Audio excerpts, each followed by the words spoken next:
Hi, I'm Moya Sayer-Jones and I'm the Story Doctor. Have you ever been in a meeting or a presentation and you're sharing your ideas and you're feeling pretty damn good about yourself? You're simple, it's concise, you know everybody gets it. And then suddenly out of nowhere someone asks a question, and that question tells you without any doubt at all that nobody gets it, that you have been missing the mark, that somewhere along the way there was some misunderstanding and everyone's been hearing everything you've said differently from that moment on. At some point they jumped off your bus and they jumped on another one and it's gone off on a completely different track. Well, this does happen to all of us, and probably that's actually the best scenario.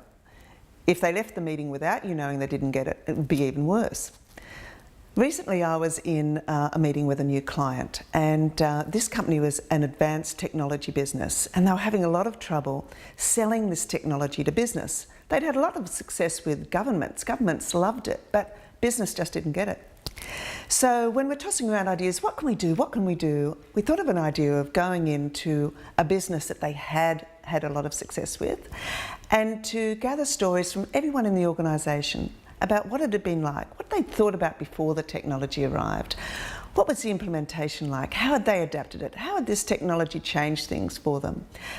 And then when other businesses watched or read these stories, they'd really get an idea about how this technology would work for them. Great idea. I'm getting very excited by this point. So I launch into, we'll go into that organisation and we'll gather stories from the mailroom right up to the top. And that's when the question was asked. The CEO jumped in and he said, but we wouldn't actually have to talk to the mail guy, would we? I was a bit surprised by that. I said, well, if we didn't talk to him, who would we talk to?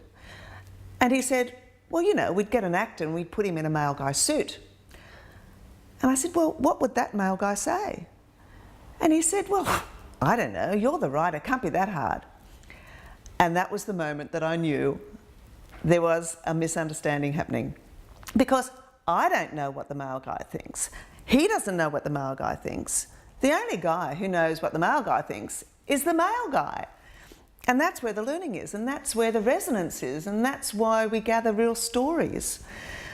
But at some point, even though I'd been rabbiting onto this group from the time I walked in the door about the value of real stories, their understanding of the word story was completely different to mine. And so there's the learning. I had to go back to square one. He does understand it now though.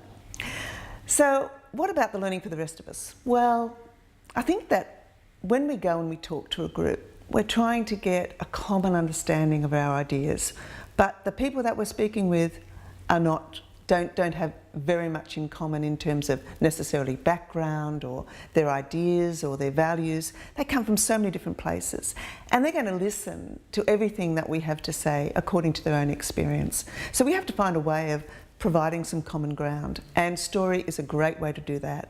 Story cuts through barriers, like that one I just told you. So I hope it's useful. I'm the Story Doctor.